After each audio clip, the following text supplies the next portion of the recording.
Eu sou o Amílcar Correia e este é o P24, a revisão da Lei da Nacionalidade é política e não jurídica.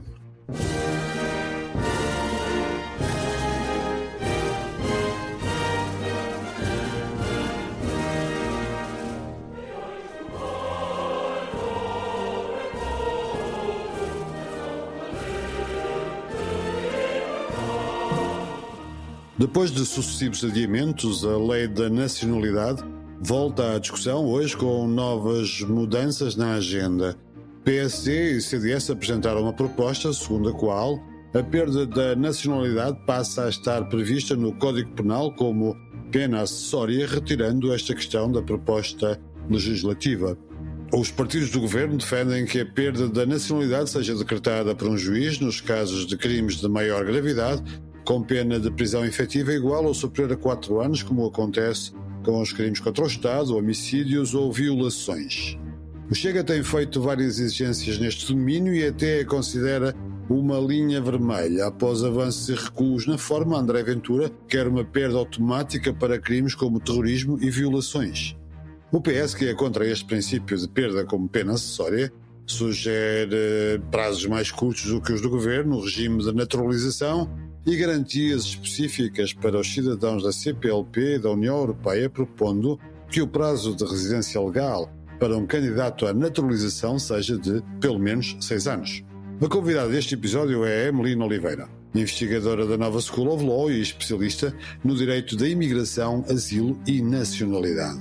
Bem-vindos ao P24, o seu dia começa aqui. Emelina Oliveira, bem-vinda a este P24. Qual é a sua opinião sobre esta alteração legislativa que está a ser neste momento discutida no Parlamento? É necessária esta revisão legal? Necessária, talvez em alguns pontos nós poderíamos repensar a lei, adequar a realidade. No entanto, não vejo que, pelo menos grande parte das alterações que foram propostas e que estão no tópico da discussão, nomeadamente a questão do período de residência em território nacional ou da perda da nacionalidade, não me parece que fosse algo necessário para o momento. Poder-se pensar em talvez refletisse sobre o tempo de residência ou mesmo a eventual perda da nacionalidade, contudo não me parece que fosse algo que nós não pudéssemos viver sem esta alteração. Acredito que existem e existiam na altura da proposta, outros temas que talvez pudessem ter mais atenção, nomeadamente a questão da alteração do Código do Trabalho ou outras situações, e acho que a questão da nacionalidade não era um dos temas principais, mas pronto, agora é o que nós temos e acho que é muito bem-vindo discutir, tentar perceber quais são as alterações efetivamente que estão a ser propostas e que se pretendem efetivar. Obviamente que aqui acho que sempre é importante lembrar que no caso da nacionalidade é uma das matérias em que é necessário uma aprovação por maioria qualificada, ou seja, com mais deputados a aprová-la, diferentemente da lei dos estrangeiros. Portanto, há aqui esse cuidado maior com esta matéria, que é uma matéria sobretudo de cariz constitucional. PSD e CDS, os partidos da coligação, apresentaram uma proposta para incluir a perda de nacionalidade no Código Penal como uma pena acessória, retirando-a assim da Lei da Nacionalidade. Concorda com esta decisão? Particularmente não, exatamente por ser uma matéria de cariz constitucional. Por isso, uma situação é a própria Constituição prevê, portanto, que as matérias de nacionalidade irão ser tratadas por uma lei própria, que é a Lei da Nacionalidade. Obviamente que no âmbito da motivação dessa proposta, desse projeto dos partidos, vem com uma ideia de que não seria efetivamente uma dupla penalização, porque a pena já estaria relacionada com o próprio crime cometido, mas que seria no sentido da falta de respeito aos valores constitucionais portugueses. Mas para mim isso apenas justifica que estivesse eventualmente algo nesse sentido previsto na Lei da Nacionalidade, exatamente porque a Lei da Nacionalidade está prevista na Constituição em forma de remissão do local, se quisermos, onde iremos encontrar informações sobre o direito e os procedimentos de forma geral para a atribuição e aquisição da nacionalidade, por isso parece-me que colocá-lo no Código Penal poderia levar a uma dupla sanção com relação a um determinado crime. E acho que também vai um bocado contra a corrente. A senhora professora Ana Rita Gil, da Faculdade de Direito da Universidade de Lisboa, menciona isso de uma forma bastante clara no seu parecer, que isso vai um bocado contra a corrente da maioria da doutrina em matéria de nacionalidade e de estrangeiros. Isto porque, já ao nível dos estrangeiros, ou seja, das pessoas que ainda não pediram nacionalidade, não têm aquela ligação direta com o Estado, portanto, são pessoas não nacionais que residem no Estado, já se questiona o facto dessas pessoas eventualmente serem expulsas do território quando cometem um crime, uma vez que acredita-se que a aplicação da lei geral, da lei penal para aquelas situações seria suficiente, uma vez que não era necessária uma pena acessória de expulsão, obviamente salvaguardados quando existiria um ato considerado muito gravoso, nomeadamente terrorismo e assim. Mas vejam, estamos a falar da situação de estrangeiros. Diga-se lá quando nós temos um nível de proteção maior, que é uma pessoa que já preencheu os seus critérios, passou por um procedimento e adquiriu a nacionalidade portuguesa, criando esse vínculo mais forte.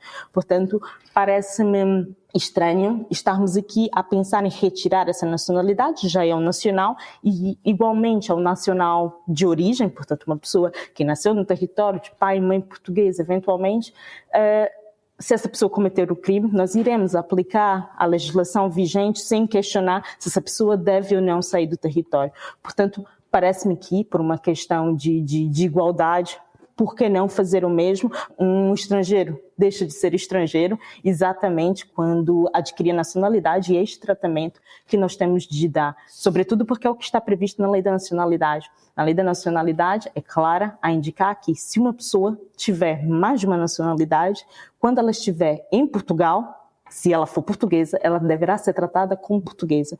Portanto, para mim, esta previsão serve para um caráter positivo, de proteção, mas também para um caráter negativo, no sentido de cumprir as suas obrigações como um cidadão português. E, não cumprindo, existe já a legislação suficiente para sancionar o não cumprimento de normas e regras da nossa vida social. 60% dos pedidos de nacionalidade são feitos por judeus sefardistas e descendentes de portugueses que estão fora no país. Mas parece que a principal preocupação desta revisão legal é a obtenção da nacionalidade por parte de imigrantes que estão no país. Há aqui um paradoxo. Esta preocupação faz sentido? Honestamente, eu iria, e talvez até puxando um bocado para o meu lado mais acadêmico, a impressão que eu tive, sobretudo com a altura em que essas propostas foram apresentadas, a impressão que tenho é que houve, em certa parte, uma confusão do que é a lei dos estrangeiros e as regras para estrangeiros e a lei da nacionalidade, que não é uma legislação para estrangeiros. Ela também pode prever, e o prevê, a aquisição de nacionalidade por tempo de residência, portanto, por pessoas que não tenham inicialmente uma origem com Portugal, ou uma relação direta com Portugal à partida. Contudo, é uma legislação que prevê, lá está logo no primeiro artigo da Lei da Nacionalidade, o caso mais comum, um cidadão português, pai e mãe português, que nasce no território português. Portanto, não é uma lei para estrangeiros, é uma lei que visa exatamente estabelecer as regras para identificar quem pode ser considerado ou não um cidadão português, ou, eventualmente, aquelas pessoas que possam vir a tornar-se cidadãos portugueses. Por isso, acho que o primeiro ponto é esta confusão, e também na própria exposição de motivos fala-se desse número de estrangeiros que se tornaram portugueses, o que para mim também, apesar de um lado político, analisando, compreendo as motivações, mas de um lado jurídico e pensando no impacto social, acho que, por questões demográficas, e isso já foi mencionado várias vezes, não sei se efetivamente há fundamentação para a alteração da nacionalidade. Apenas de tentar evitar que pessoas que são estrangeiras se tornem portugueses é suficiente para esta alteração. Mas, obviamente, que também o acesso à nacionalidade por pessoas que, a partida, não teriam essa ligação direta e que é uma ligação que é adquirida com o tempo, por exemplo, pelo tempo de residência, é também um critério político, não podemos afastar, é como o Estado deseja, utilizando essa sua soberania, identificar quem é que poderá fazer parte da sua comunidade nacional. Contudo, novamente, não me parece, pelo menos assim, não fiquei esclarecida que os números justificassem tal alteração. Sobretudo porque em outros países, nomeadamente na Itália, a discussão era inversa. Era exatamente diminuir o tempo necessário para se adquirir a nacionalidade portuguesa, enquanto aqui fala-se em crimes, fala-se em número de pessoas que se tornaram cidadãos portugueses, mas para mim, se existe uma maior demanda da nacionalidade portuguesa, talvez também seja uma questão de melhorar e robustecer a administração e os recursos humanos das entidades responsáveis pela análise do serviço do que simplesmente limitar direitos.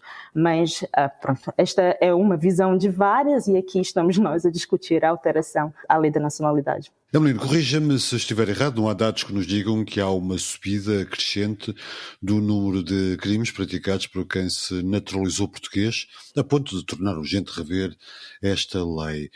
Esta revisão não surge de uma necessidade jurídica por motivos criminais, mas sim de uma vontade política num determinado contexto. Há pouco falou do caso italiano. Estas restrições reproduzem alterações na legislação de outros países europeus ou são mesmo uma contracorrente? Apenas fazendo uma referência do seu comentário anterior, que acho que está coberto de razão, efetivamente o RASI, quando demonstra o número de crimes efetuados por pessoas estrangeiras, e estrangeiras aqui na definição de simplesmente não ter uma nacionalidade portuguesa, falando do caso das pessoas que se encontram no território português, grande parte desses crimes são situações ligadas, por exemplo, às tais mulas, portanto, as pessoas que fazem tráfico de droga. Portanto, não são pessoas que residem no território, são pessoas que, na linguagem do direito das migrações, seriam um simples turista, um visitante. Portanto, alguém que teria um visto de curta duração, que pretende passar, ou eventualmente um visto de trânsito, pretende passar pelo território. Quando falamos da aquisição da nacionalidade portuguesa, estamos a falar, sobretudo, e aqui voltando para essa questão da alteração do tempo de residência, de pessoas que são residentes que devem comprovar esta residência no território nacional. E esta residência, se para alguns casos a lei dos estrangeiros previa, nomeadamente no caso dos filhos de estrangeiros nascidos no território, podendo aqui existir essa possibilidade de os pais terem ou não residência legal, desde que residissem no território por 12 meses, algo completamente diferente é a própria pessoa adquirir a nacionalidade portuguesa por tempo de residência, que esta sim deve ser uma residência legal. E deste ponto, os outros países, a Itália discutia para tentar diminuir para 5 anos a nacionalidade, o tempo de residência para se adquirir a nacionalidade italiana. Outros países, nomeadamente como a França, a Bélgica também tem os 5 anos. Estudos demonstram que a média europeia é por volta de 6 anos. Normalmente, a maioria dos países estão entre os 5 e os 7 anos. Pouquíssimos estão aos 10 anos e mesmo na situação dos 10 anos encontramos exceção. Aqui a nossa vizinha Espanha tem o tempo de residência para a aquisição da nacionalidade espanhola de 10 anos. Contudo, faz uma grande exceção para os ibéricos, portanto, a população ibérica, nomeadamente, especificamente, pessoas de Portugal, e para aqueles com os quais tenham uma ligação, nomeadamente a ligação cultural, histórica dos hispanohablantes, e baixa para 2 anos de residência. Portanto, o geral são 10 e baixamos aqui de 8 anos, se quisermos, para quem tem essa valorização cultural, linguística, histórica com a Espanha. Claro que isso também se reflete um bocado, pelo menos, no que era a proposta inicial, portanto, 10 anos para todos os casos, com exceção do CPLP, que baixaria para 7 anos. Na última vez que eu tive a oportunidade de participar desse podcast, nós discutimos exatamente isso e falamos, inclusive, que não havia uma previsão para os cidadãos da União Europeia, e felizmente, espero que tenham ouvido esse podcast, fizeram, portanto, agora nessas alterações incluíram os cidadãos da União Europeia ao lado dos cidadãos da CPLP. Contudo, ainda assim, fala-se nesse prazo de 10 anos para as outras nacionalidades.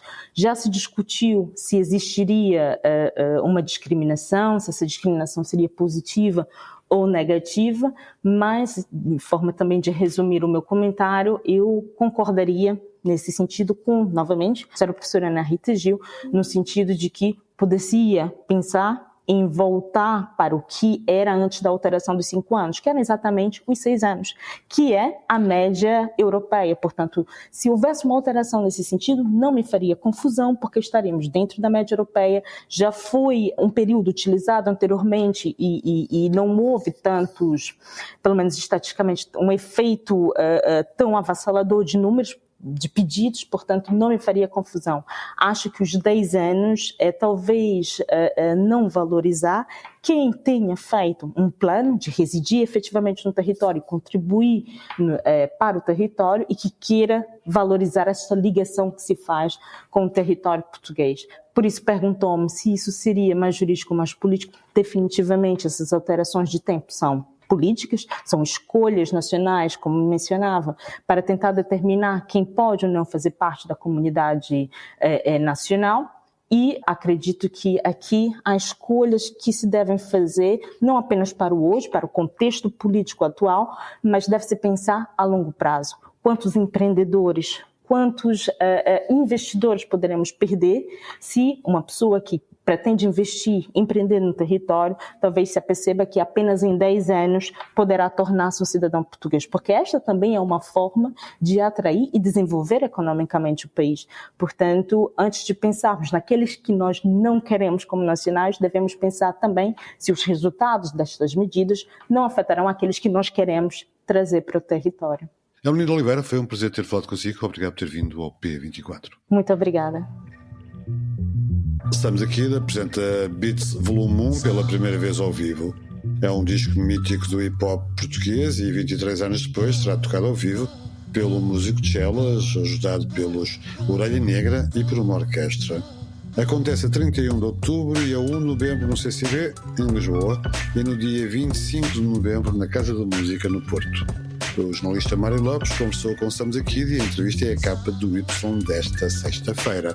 Para ler nas bancas, na nossa edição impressa ou em público.pt. Obrigado por ouvir o P24. Voltamos segunda-feira. Tenha um bom fim de semana. Para não perder os novos episódios, subscreva este podcast do Público na sua aplicação preferida. Para além deste programa, há mais para descobrir em público.pt/podcasts. O Público fica no ouvido.